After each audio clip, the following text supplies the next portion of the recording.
My daughter-in-law texted me at 7 in the morning. Change of plans, Walter. This is a family-only birthday, and you're not exactly family anymore. 3 days later, I called my lawyer, transferred the deed out of the trust, and let the moving truck show up while they were still at the restaurant celebrating. When they got home, the locks were different, and so was everything else. My name is Walter Bregman. I'm 68 years old, and for 36 years I owned and ran a commercial electrical contracting company outside of Columbus, Ohio. If you've ever had a family member decide you were disposable the second they thought you'd stopped paying attention, you already know exactly how this story starts. Go ahead and let me know in the comments where you're tuning in from tonight. And if you've ever had to teach somebody a lesson they didn't see coming, hit that like button before we get into it. It was a Thursday morning, the kind of gray Ohio morning where the sky can't decide if it wants to rain. I was sitting at my kitchen table with a cup of coffee, the same chipped blue mug my wife Carol always used to tease me about. Carol passed 2 years ago, and the house has been quiet since. Too quiet most days. I was looking at the calendar on the fridge, at the circle I'd drawn around this Saturday. My granddaughter Emily's 10th birthday. I'd already picked out her present, a bicycle, the good kind, with the basket she'd been begging for since Christmas. I had it hidden in the garage under a tarp so she wouldn't see it when I dropped by to fix the gutters last week. My phone buzzed against the table. A text from Marissa, my son Todd's wife. Change of plans, Walter. Emily's party this Saturday is going to be family only. My parents are flying in, and my brother's bringing his kids. And honestly, with everything going on, we think it's better if it's just close family this time. You understand. I read it twice, then a third time, like maybe the words would rearrange themselves into something that made sense. Close family. I had built the deck on that house with my own 2 hands. I had walked Emily to her first day of kindergarten because Todd had a work trip and Marissa said she couldn't handle the emotions of it. I had been at every birthday since the day that girl was born. And now, apparently, I wasn't close family anymore. I set the phone down slowly. My hands didn't shake. 36 years of running a business means you learn something important. Anger doesn't fix anything. It just tells the other person they've gotten to you. So I didn't call. I didn't text back some wounded, pleading message. I just sat there in my kitchen, finishing my coffee, feeling something cold and quiet settle into my chest where the hurt should have been. I want to give you some context here, because this wasn't just about a birthday party. 3 years ago, when Todd and Marissa were drowning in debt from Todd's failed restaurant venture, I bought them a house. Not helped them buy a house, I bought it outright, in cash, $410,000, and put it into a trust with me as trustee, so they'd have security without the burden of a mortgage they couldn't afford. I told myself I was doing it for Emily, so she'd grow up with stability, the kind Carol and I scraped and sacrificed 30 years to build for our own son. I never once threw that fact in their faces. Never once brought it up at Thanksgiving to make Todd feel small. I just wanted my son to have what I never had growing up. And this was the thank you. A text message at 7 in the morning telling me I wasn't family enough to watch my own granddaughter blow out 10 candles. I picked up my phone and called Todd directly. It rang twice, then went to voicemail. My own son wouldn't answer his own father. I called again. This time, someone picked up, but it wasn't Todd. Walter. Marissa's voice had that tight, syrupy politeness she uses right before she says something designed to gut you. Todd's in the shower, but there's really nothing to talk about. I already texted you. Marissa, I said, keeping my voice level, the same voice I used on subcontractors who tried to shortchange a job. I bought that house. I built that deck myself. I have been at every single birthday party that girl has had. What exactly do you mean by family only? She let out a small sigh, the kind that says she'd rehearsed being annoyed with me. Look, Walter, my parents haven't seen Emily in almost a year. They're flying in from Arizona. My brother Kyle's kids are the same age as Emily. They're close. It's a lot of people in a small house, and we have to make choices. You're welcome to see her another time, maybe next weekend. If things calm down, like I was some kind of complication to be scheduled around. I could hear the faint sound of a television in the background, some cartoon, meaning Emily was probably sitting right there in the next room while her stepmother, because that's what Marissa was, though nobody in that family liked using the word, decided her grandfather wasn't worth an invitation. We'll be sure to send pictures, Marissa added, and I could hear the smile in it, the satisfaction. "You can see the party that way." And then she hung up before I could say another word. I stood there in my kitchen for a long minute, listening to the refrigerator hum, feeling the sting of her voice still ringing in my ears. In a different life, maybe a different man throws his coffee mug at the wall and drives straight over there to bang on the door. But I didn't build a company from a single work truck and a box of tools into a business with 40 employees by losing my temper when things went sideways. When a wall doesn't line up, you don't scream at the drywall. You pull the blueprints. You find exactly where the measurement went wrong. Then you fix it. I walked down the hall to my study, the room Carol used to call my thinking room, and sat down at my desk. I opened my laptop and pulled up the trust documents for the house. I drafted this trust myself, with my own attorney, specifically so I would always retain control. I was the trustee. I held the power to amend or revoke it at any time, for any reason, without needing Todd's or Marissa's signature on a single piece of paper. I had never planned to use that power. I'd built it in the way you build a fire escape into a building you hope you never need it, but you don't skip installing it. I scrolled through the documents, my eyes catching on the language I'd written 3 years ago with such hope. Property held in trust for the benefit of Todd Bregman and his immediate family. I remembered sitting in my attorney's office thinking about the day Emily would graduate high school in that house. The day she'd bring home a boyfriend her father would inevitably scare half to death on the porch I built. I had wanted to give my son roots. Instead, I'd apparently given him just enough comfort to forget where those roots came from. My phone buzzed again. This time it was Todd. I let it ring 3 times before I answered. I wanted him to sit in the silence a moment, the way I imagine he'd been sitting in the guilt of his own cowardice since Marissa hit send on that text. "Dad?" His voice was thin, shaky. "Dad, you there?" "I'm here, Todd." My voice was flat. No warmth in it at all. "Listen, Dad, I'm really sorry about how that came across. Marissa didn't mean it the way it sounded. It's just with her parents in town, and everything going on with her anxiety lately, we thought a smaller group would be easier for her. Her therapist actually recommended she keep her circle really tight right now. Less stimulation, you know. We didn't want to stress you out trying to navigate all of that either. It's honestly better for everybody if you just sit this one out. We'll definitely do something special with you and Emily next weekend. Just the 3 of us, promise." I listened to my 38-year-old son recite what was obviously a script somebody else had written for him, and I felt something in my chest go very still and very cold. Marissa didn't have anxiety. I'd seen her the week before, laughing loudly with her sister at a winery downtown, not a worry in the world.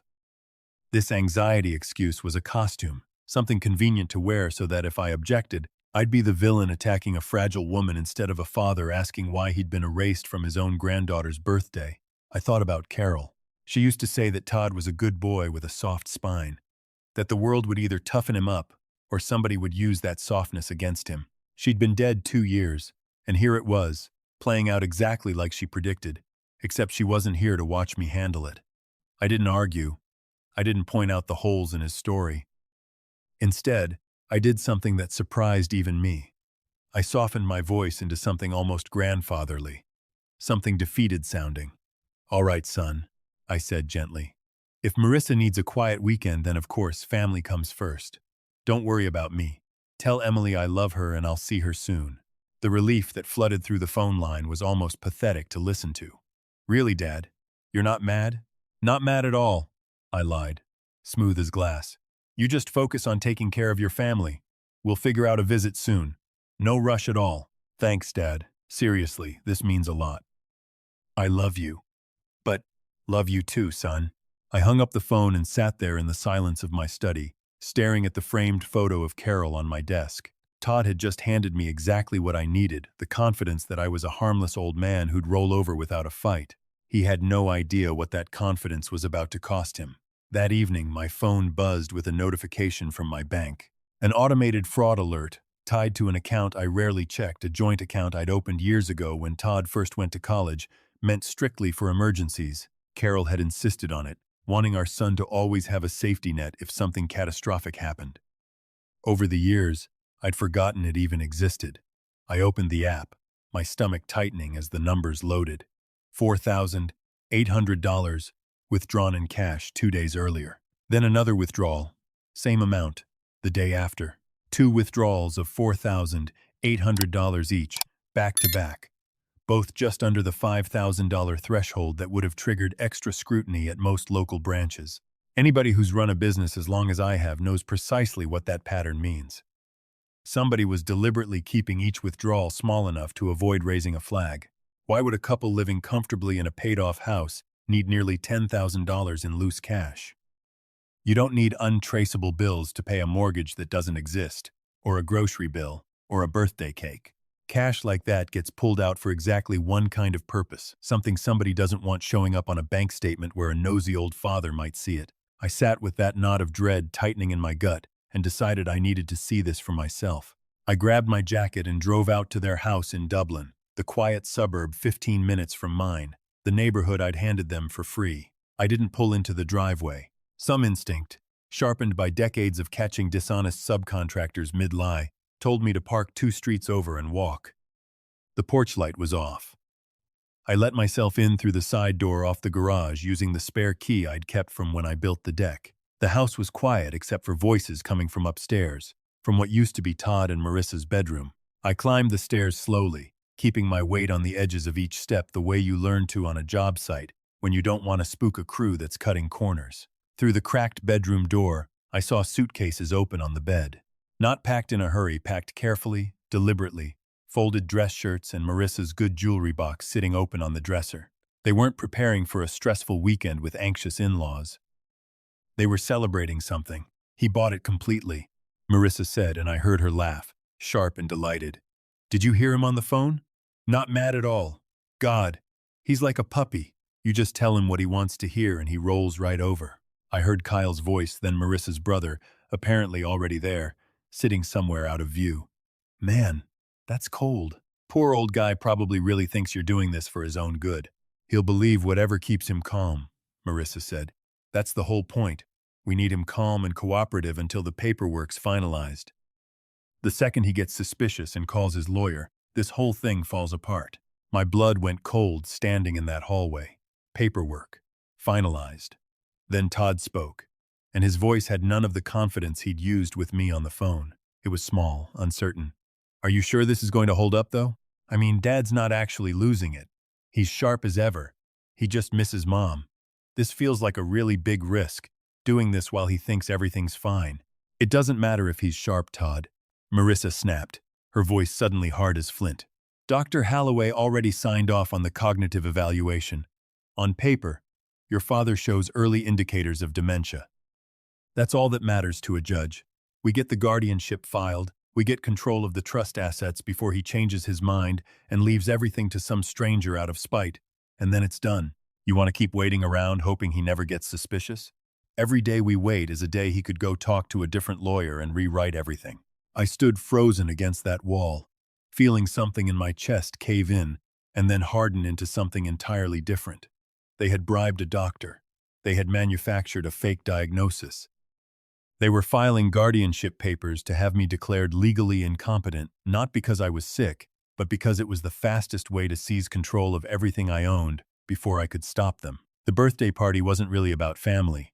It was about getting me out of the house long enough, distracted long enough, cooperative long enough, for them to quietly finish building a legal case against my own mind.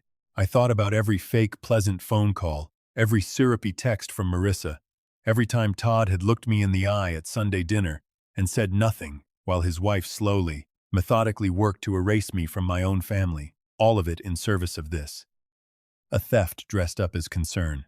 My grief over Carol twisted into evidence of decline. I did not confront them. I did not throw open that door and demand answers. 36 years of business taught me that the moment you tip your hand, the other side gets to react first.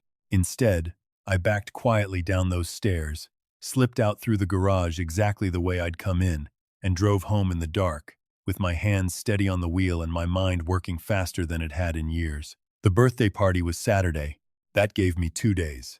Saturday morning, I called my attorney, a sharp, no-nonsense woman named Denise Whitfield, who had handled my business contracts for 2 decades. I told her everything, the trust, the fake diagnosis, the guardianship filing Marissa had mentioned, the structured cash withdrawals. Denise went quiet on the phone for a moment, and then she said, "Walter, As trustee, you have the authority to dissolve this trust and reclaim the property today, provided there's no litigation currently filed against you personally. Has anyone served you papers? No, I said. Not yet. Then we move now, before they can. By 11 that morning, the trust was dissolved and the deed to the house was fully back in my name, clean and legal, with Denise's paperwork filed and time-stamped hours before any guardianship petition could ever claim otherwise. I called a moving and storage company Denise recommended, one that specialized in exactly this kind of situation: estate disputes, evictions, families falling apart in ugly legal ways. I authorized them to carefully pack and remove every item of personal property from that house and place it in secure storage, with an itemized inventory of every single piece so nothing could later be claimed as stolen or destroyed. I wasn't interested in wasting anything or being cruel for cruelty's sake. Every piece of furniture, every box of clothes, all of it would be safely accounted for and available for pickup once certain conditions were met. Then I changed the locks. I drove to the birthday party that afternoon, not to attend, but to watch from 2 blocks away, the same spot I'd parked 2 nights before. I watched Todd and Marissa's car pull out of the driveway that morning, dressed up, a cake box balanced carefully on Marissa's lap, driving toward the restaurant where they were apparently hosting Emily's party instead of at the house, a small mercy, since it meant Emily herself never had to see what happened to her home that day. I felt a pang of guilt about that, about Emily, an innocent 10-year-old who'd done nothing but be born into a family where the adults around her had lost their way. I made a note to make sure she was taken care of, that whatever happened to her father and stepmother, that little girl would never for one moment believe her grandfather had stopped loving her.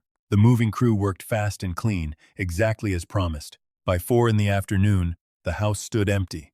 Locks changed, a small professional notice taped discreetly to the inside of the glass storm door where only someone standing right at the entrance would see it, the same kind of legal notice you'd see on a foreclosure, explaining the property had reverted to its rightful owner and directing any inquiries to attorney Denise Whitfield's office. I drove home and sat in my study with a cup of coffee, waiting. The first call came at 6:47 that evening. I let it ring. Then a second call. I let that ring too, watching Todd's name flash on the screen, feeling something I hadn't expected, not satisfaction exactly, but a kind of grim, settled clarity. The same feeling I used to get inspecting a building right before we poured the final foundation, knowing every measurement had finally lined up correctly. On the 4th call, I answered. "Dad!" Todd's voice cracked through the speaker, high and panicked. "Dad, what is going on?" "We got home and the locks don't work. There's some notice taped to the door. All our stuff is just gone. Dad, someone broke into our house." "Nobody broke into anything, Todd," I said, my voice calm, even. "I had it moved. All of it. Every piece of it is safe in a storage facility, itemized and accounted for. Nothing was damaged. Nothing was thrown away." The silence on the other end lasted a long moment. "What, Dad? What are you talking about? That's our house. You gave us that house. I placed that house in a trust that I controlled, Todd. A trust I created and a trust I dissolved this morning, entirely within my legal rights, because I overheard something in that house 2 nights ago that I don't think you want me to say out loud right now, with your wife standing right there."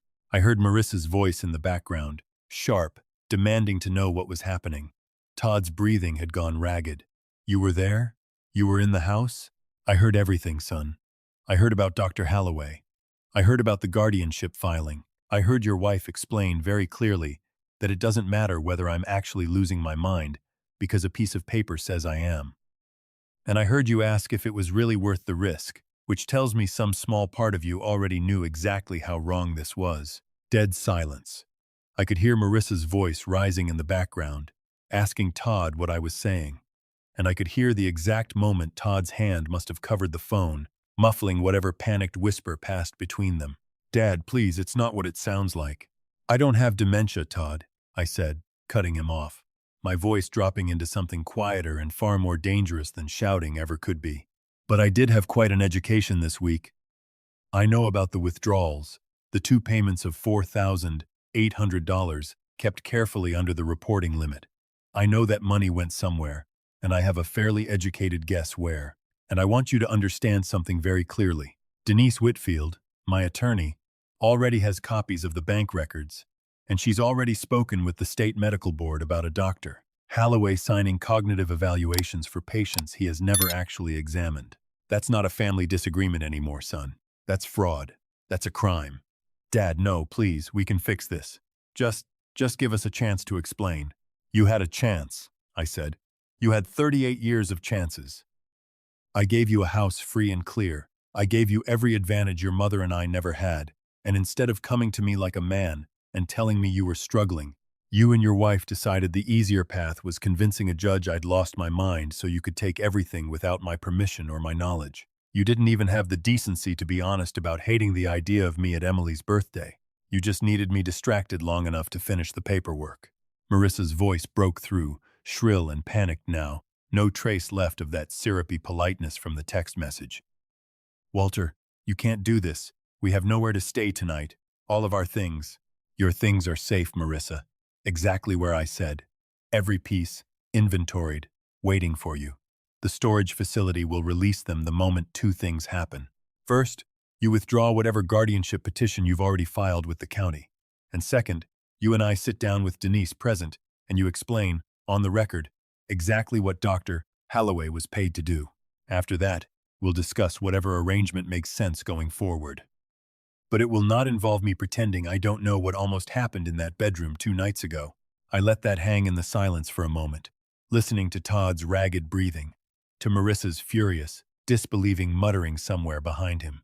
What about Emily? Todd finally asked, his voice small now, stripped of every ounce of the confidence he'd used on me just 2 days before.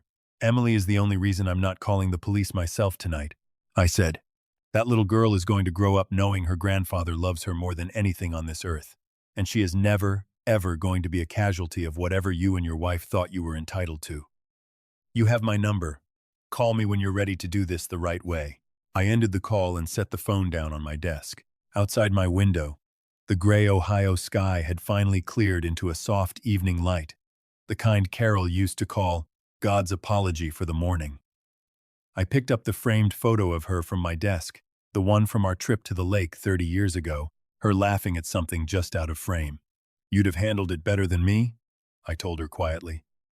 But I think you'd have been proud I didn't let them win.